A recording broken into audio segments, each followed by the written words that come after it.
What up, St. Louis? What up, the world? We are here live in Memphis, Tennessee with our very special guest, a true, not legend, but icon of the Memphis rap community. He is the one, he is the only, DJ Zirk. Yes, DJ sir. Zirk, welcome to the show. Yes, sir. Appreciate you. How you doing, Hey, sir? appreciate you, man. Thanks Yes, for coming. sir. Yes, sir. So, you know, we're based out of St. Louis. We're here in Memphis for the weekend. So just in case the people back home might not know, give us a little rundown, a little backstory on who the icon is. They call me the legendary icon, DJ Zirk. I'm originally from Orange Mound, home of A-Ball, A-Ball, MJG, DJ Squeaky, and DJ Zirk. Well, there it is, and that's all you got to say. Now, okay, so you are the icon, DJ Zirk. Why? What made you come up with icon as opposed to legend, top dog, big man? What any other way to describe it? Cause I influenced. I feel like I influenced a whole genre of music, and influenced a lot of musicians, producers, and rappers. You know what I'm saying? So. I had to become beyond a legend. Right. So if I influence all these people to create what I created, I said, well, I got to be an icon. Well, there you go. True that. True that. Can't say any better myself. Now, so you've been around down here for so long, and you were around at really the forefront in the beginning of just this explosion of not just Memphis, but Southern hip hop in general. It was like y'all, Atlanta, Houston, New Orleans, kind of all just blew up at the same time when it was primarily just New York or parts of West Coast. Oh, yeah, West Coast, right. What was it like when finally people started hearing what the voice of the South was all about, and all that stuff just started to really take off? Well, some tell you the truth. The North and the West Coast really wasn't in my mind. Yeah. It was about really what we was doing. I mean, I'm telling you serious 100, because you really just made me think about it. We didn't think really even about Tupac. You know what I'm saying? We listened to a little of his music, because once we came in, West Coast was kind of dying out. Yeah. New York already, crumbled. And it's just a completely different style. Right, and completely different styles. But we were just in our own world because we had like clubs called Studio G, let's say No Name, Club Expo. Our clubs was like just out the world, out the frame, And I was just in our own world. Yeah, see, and that's just like a thing that really, it's not even that much of a part of hip hop, it seems like, anymore, is there to be these clubs where you can really send somebody to make a name for yourself, get that exposure, and then get a chance to take off like that. True. Yeah, it's true. I'm gonna tell you about when I first realized that Memphis had rap music, and that it was totally different than anything that I'd heard. You serious? I'm not even kidding. I walked into school one day. This is when I was in, I think it was middle school.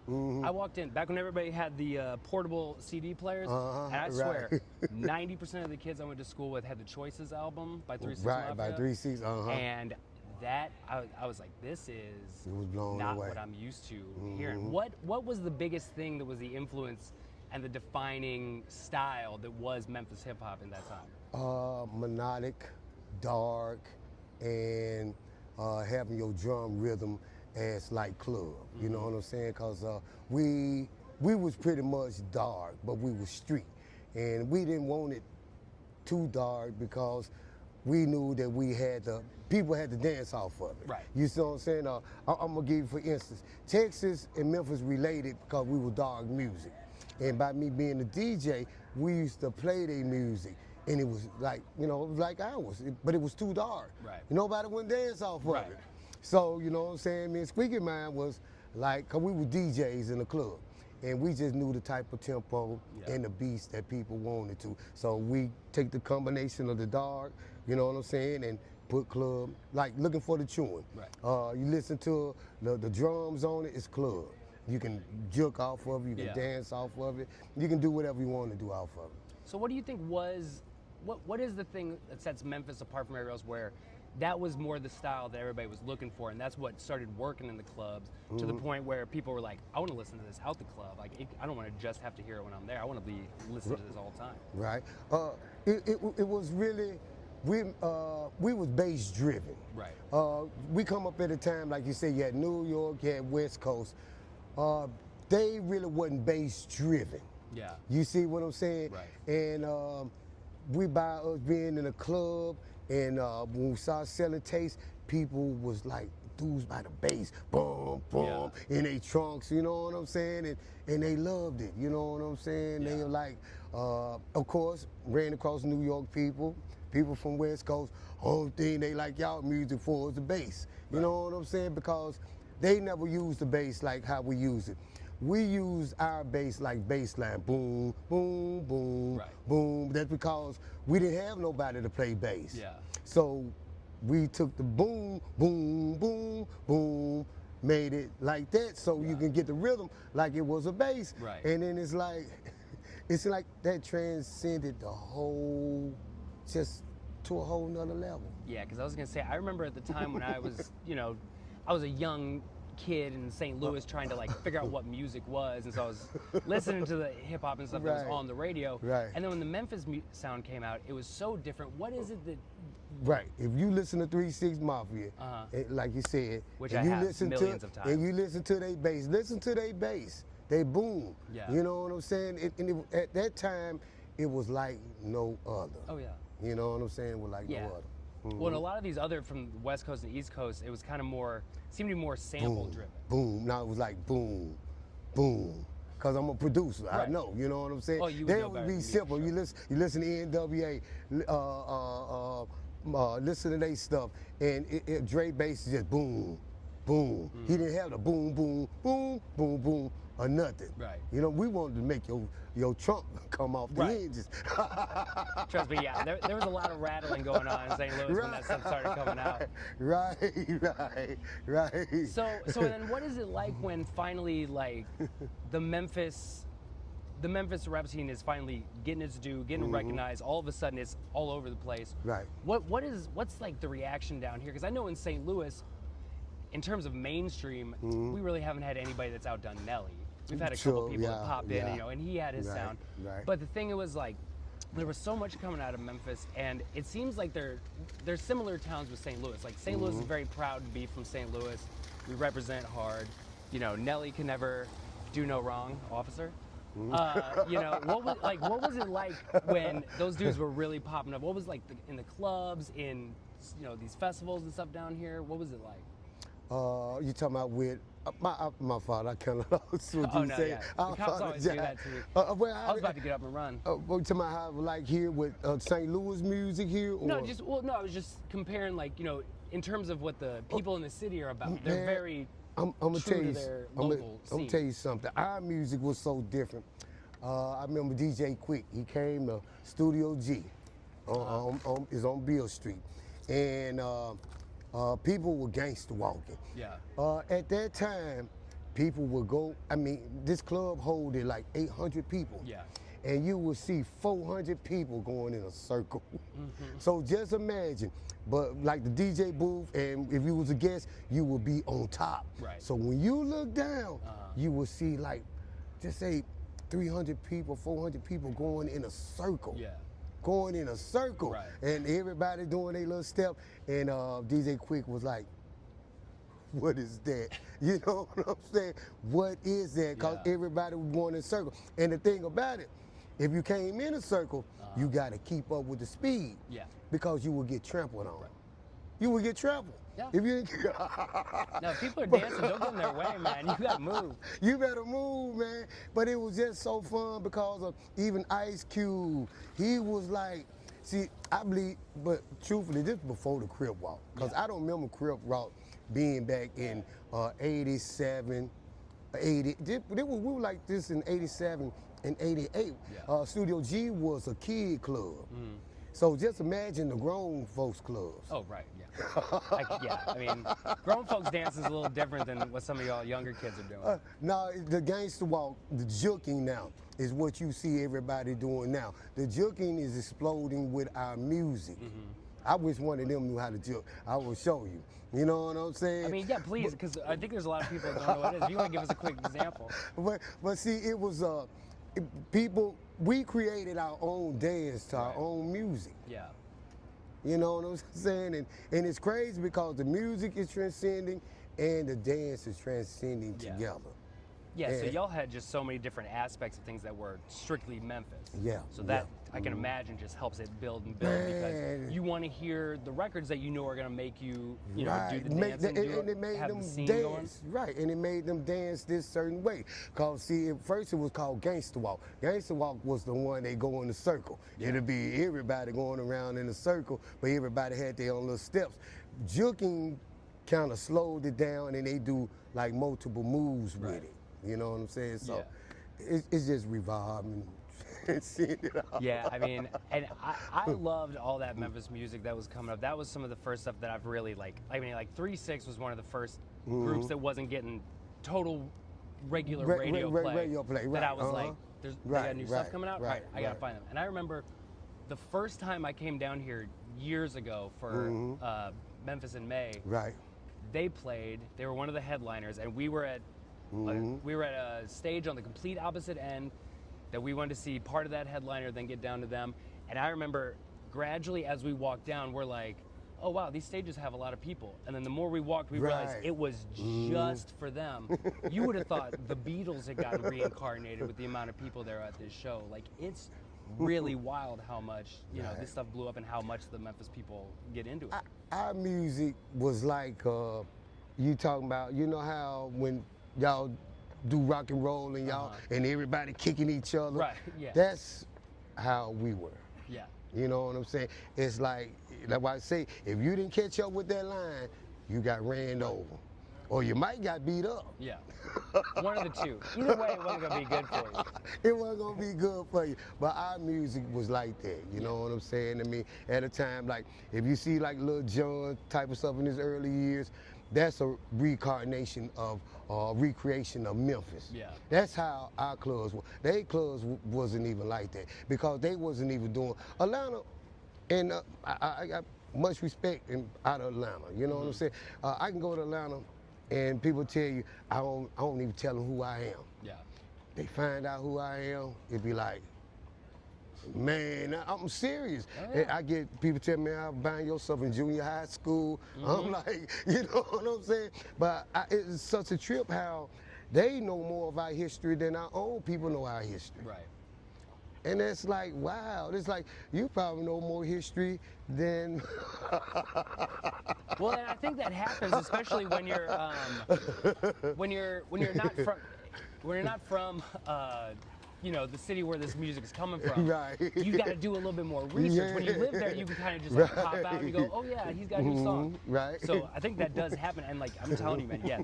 If y'all had any idea how much just nasty dancing was going on by teenagers at the all ages clubs in St. Louis to Memphis music. Yeah, it's just so crazy, man, because I went to Atlanta one time, me and Skinny Pimp, man, you know, I wasn't telling nobody, we gonna tell people who I was. Yeah. Man, it lets me know, I didn't know so many people knew us like that out of Atlanta because they took so much, we influenced Atlanta. Oh, yeah. You know, their music was more Outkast, Goody Mob. That's like the real Atlanta, you know what I'm saying? The Lil Jon Atlanta and all this other stuff they doing is Memphis. Yeah. It's Memphis music, you know. Yeah, I mean, I just remember that was such an amazing time because all the styles, y'all, it was such a close area for all this music popping up, but all the styles were so different. Yeah, it was so different, man. Oh, man. But so smooth and so just like new to the ear. It was just, what a time to be alive. All you youngsters that missed that. It really was. It was fun. Everything, you know, it wasn't like nowadays where it's kind of just like, there's a general tone you go with, and that's what gets on the radio, and that's what gets streams and all that. You had to be setting yourself apart, especially if you were from a different city. Right. Because that's why, like in St. Louis, we had Nelly. Right, and then it was a different sound. Now, everybody sounds, to me, like Memphis. Yeah. And it's like, I remember when it was different, I can tell you from St. Louis, I can tell you from Texas, I can tell you from Florida or Miami. Now it's like, oh, man. So I don't know where anybody's from nowadays. I don't know either. I just assume they're from somewhere, the lab that they created all these people in. Yeah, man, but it's good, and I can say me being a real veteran, a real vet at it, I done seen it, and now it's like, I love it because I see us in it. Right. You know what I'm saying? I see us, and I see how heavy our influence is. So, you know, I can sit back and I love it. Well, yeah, as somebody that's been around through all of it, an icon in all this, what would you say, what's your advice to people that are getting in the game now, especially from, you know, places like Memphis and not being able to make the moves out to the bigger cities to try to get recognized? Because, I mean, you've seen it all. You've seen it from selling tapes in a parking lot before you go into the club. Or the clubs, or stereo stores. I was doing it all. And now you just hit a button and hit a button. You're global. Me and my partner right there, he'll tell you, we used to go walking and put poles. We used to like 1:30 in the morning. Well, we're gonna hit like they say we'll hit North Memphis, and then we'll kind of playing it. Yeah. You know what I'm saying? Then we get to walking. Man, we didn't know it was that many street poles, cause we'll put posters up on the street poles. I mean, we go like that far of promotion. And it wasn't fun, but it was fun because it was about 4 or 5 of us late at night. Police might pull up on, they did one, they did a couple of times. They were like, hey, I'm DJ Zirk. Oh, okay, man, y'all keep on doing what you're doing. Y'all be safe. Right. Yeah, I feel like definitely back in the day there was such more of a, there was so much more of a community effort to do it because like first off, you had to go out and perform. Yeah, you had to go out and show out and get people to want to come see you. Because if you went out and they thought you were whack, nobody's going to come see you again. And you had to go out and rub and touch palms. You know, all that helped it because we didn't have social media. Like you said, you know, now all that, I mean, it helped it. You know, I still think that we do need to do it. You know, look at like people walking down. There's no reason why, you shouldn't have flyers or something. You know what I'm saying? It's a form of promotion, but they done spoiled the kids. Yeah. I mean, it's too easy these days. You just gotta get the right person to click on the link. Oh man, yeah. But I don't like streaming. Streaming is pennies, you know what I'm saying? Oh, yeah. I like to have something physical, you know what I'm saying? Absolutely. Yes, sir. And they trip off me.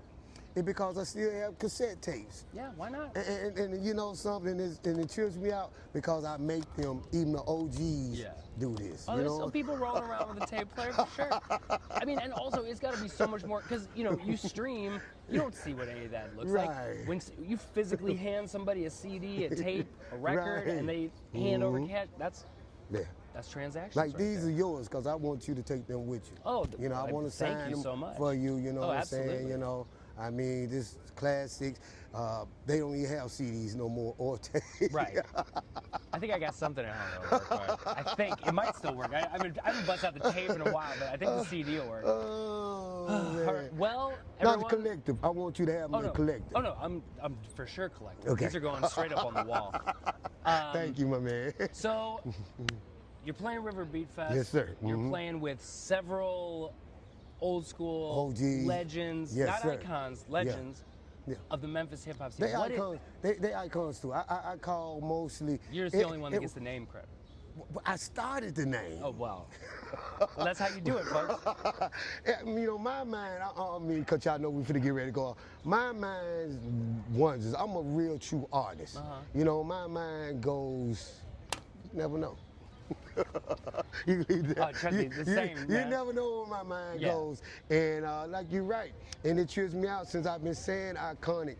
It's like it just done came out everywhere. You know what I'm saying? No, it sure has. Well, what's it like all these years later in this situation like this where so many people are going to be up on that stage doing their thing and people are going to show out to see the show. Right. All these years later, still being able to do it, still being asked to do it. How does it feel just knowing that like it truly does cement your status as an icon in the city of Memphis? I'm going to tell you something I thought about last night because all these guys I work with, I produced and DJ for Gangsta Pat, me and Al Capone, I produced and was his hype man, you know, and yes, of course, Crunchy Black and Chet, I have produced her and did stuff with her. They got some secrets. Oh, yeah? Man, I gotta be hype. That'll be part two. That'll be part two. We'll find him later. We'll put these little microphones back on. You won't know. I know I gotta be ready, man. I'm gonna try to tear the show up. I ain't gonna lie. I can imagine. Because if I don't, I already know they planning on. Oh, yeah. Well, you know everybody's out there thinking they're gonna be doing it. How you doing? How y'all feeling, but You know what? I just want you to know that Jesus loves you. Yes, thank ma'am. you. And that you have a great day, all Yes, right? ma'am. so Put much. one on me too. I'm going to get you right here, bro. Yes, ma'am. You have a great one, all right? Thank you. All right, Yes, let's- ma'am. What's your name? I'm Pam. I'm from Fort Worth. That's Pam from Fort Worth, Yeah. everybody. Fort Worth, Texas. Fort Worth, All Texas. right, we'll see y'all later. Hook Thank 'em you. horns. Oh, Well, man. I mean, I don't think there's a better stopping point than that. Yes, sir. I mean, I think that We pretty much, blessed. I think that means wrap it up. DJ Zirk, Yes, sir. such an honor to have you on the Thank you. show. Thank you for spending Thank some you. time with us. Thank you. And let everybody know if they want. First off, we acquired these earlier, these Welcome to Yes, Memphis sir. cups, which I will be drinking out of the entirety of the time we're here. But the tapes, the CDs, the everything. Yes, Where can sir. people find it? Where can they find you? Where can they check out what's going on with Zirk? www.djzirk.com. That's www.djzirk.com. You can just type in DJ Zirk, y'all will find me. Or Icon, everything will come up. I appreciate y'all. Thank Well, you, there it family. is, everybody. We are going to bring you some footage from the set tonight. A sir. little taste of what we're going to see. Not too much, but a little something just to give you all an idea of what we're doing down I'm here. flying off stage, y'all. I got my wings ready. We'll be front and center for that one, trust me. All right, everybody. Well, as always, thank you for tuning Peace out. in. Once again, we give it up here for the legendary, the iconic DJ Zirk. Thank and you. Until Thank next you. time, y'all, we'll Thank catch you later. Appreciate it. Thank you. Yes, sir. Cut. Oh, yeah. Ooh, that's a good one, man. I Hey, appreciate you, hey, man. no, You thank live, boy. Hey, man. You live, We tried to, man.